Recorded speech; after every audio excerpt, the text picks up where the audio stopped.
Hello नमस्ते साथीहरू सबैजनालाई मेरो न्यू भ्लगमा हजुरहरूलाई स्वागत गर्न चाहन्छु।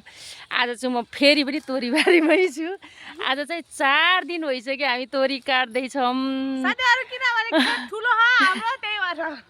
आज चाहिँ मलाई साथ दिन मेरो छोरी आएको छ अनि यतातिर देख्नुहुन्छ मेरो फुपू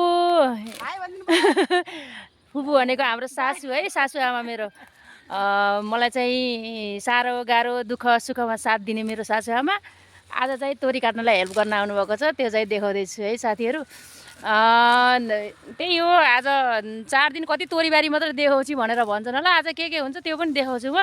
तोरी बारी चाहिँ अब चाहिँ म देखाउनु है, यति नै हो। अब उता एउटा गरा छ, त्यो गरा पनि काट्नु पर्ने छ। त्यति भएपछि अब भ्याइयो मेरो तोरी। अरू चाहिँ देखाउँदै गर्छु।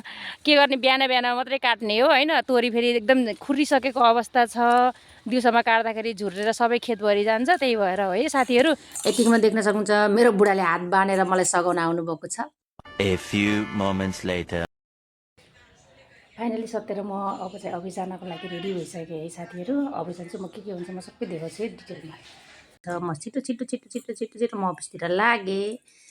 अफिसतिर जाँदै गर्दाखेरि सबैसँग हाई हेलो गरेर त जानु नै पर्यो होइन। त्यसपछि म अफिसको छेउ हुँदै जाँदैछु म है। अहिलेको घर पनि देख्न सक्नुहुन्छ यहाँ। त्यसपछि म सरासर म अफिस पुगिसकेपछि एकछिन मेरो अफिसको छेउमा बसेर फोटो सेसन गर्ने कार्यक्रम भयो। म चाहिँ पूर्णिमाको पर्खाइमा थिएँ। गेटको चाबी किनभने उसँग थियो नि त। त्यस कारणले गर्दा छिटो गेट खोलेर म भित्र गएर मेल चेक गर्न लागिसकेँ। मेल चेक गरेर मैले एडिट गरेर त्यसमा चलानी नम्बरहरू हालेर त्यसपछि गएर लेटर आफ्नो संस्थाको लेटर हेडमा फटाफट त्यसलाई चाहिँ प्रिन्ट गरेर स्क्यान गरेर मैले अब पठाउने क्रममा 2 जना सदस्यहरूको सिग्नेचर गर्नलाई मैले भविन्द्रजीलाई बोलाइसकेँ र सीमाजीलाई मैले बोलाइसकेको छु र सिग्नेचर गराउँदैछु।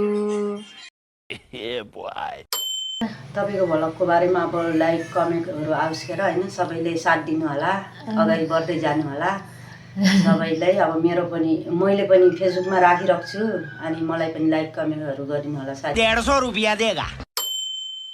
कुछ तरिका है भीख मांगने का। सबैजनाले अनि दिलमायाजीले पनि भर्खरै भ्लग खोल्नु भएको रहेछ, मैले देखिराखेको छु, लाइक कमेन्ट गरिरहेको छु मैले पनि।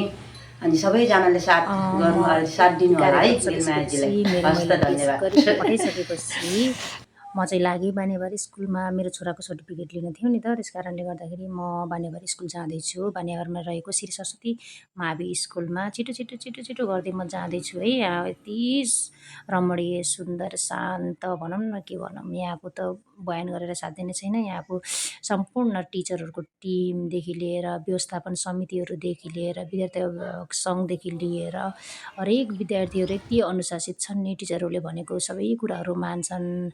एकदमै शान्त छ, देख्न सक्नुहुन्छ। म हाफ छुट्टी हुनुभन्दा केही मिनट मात्रै अगाडि गएको थिएँ। सबै विद्यार्थीहरू कक्षा कोठाभित्र छन्।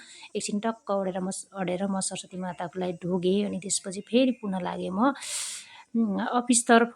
देख्न सक्नुहुन्छ कति शान्त छ यहाँ। एउटा विद्यार्थीहरू पनि बाहिर हुनुहुन्न, सबैजना भित्र बसेर पढिरहनु भएको छ कि। त्यो देखेर मलाई यति आनन्द आउँछ कि यहाँ आउँदाखेरि मलाई शान्त फिल हुन्छ, एकदमै खुसी फिल हुन्छ। म अफिसतिर चाहिँ गइनँ किनभनेपछि अफिसै कोठाको माथितिर देख्न सक्नुहुन्छ यहाँ प्रशासनिक कक्षा चाहिँ बन्द रहेछ। त्यसपछि म अर्को जुत्ताहरू देखेर म यतातिर गएँ होइन। त्यसपछि त्यहाँ टिचरहरूलाई को हुनुहुन्छ भन्दाखेरि एकजना टिचर, एकजना म्याडम हुनुहुँदैछ अनि राजेन्द्र सर पनि यताबाट आउनुभयो। अनि त्यसपछि राजेन्द्र सरलाई मैले छिटो सर्टिफिकेट निकालिदिनु पर्यो भाइ भने, तर उहाँले धेरै कोसिस गर्नुभयो तर निस्किएन। आज चाहिँ काम बनेन।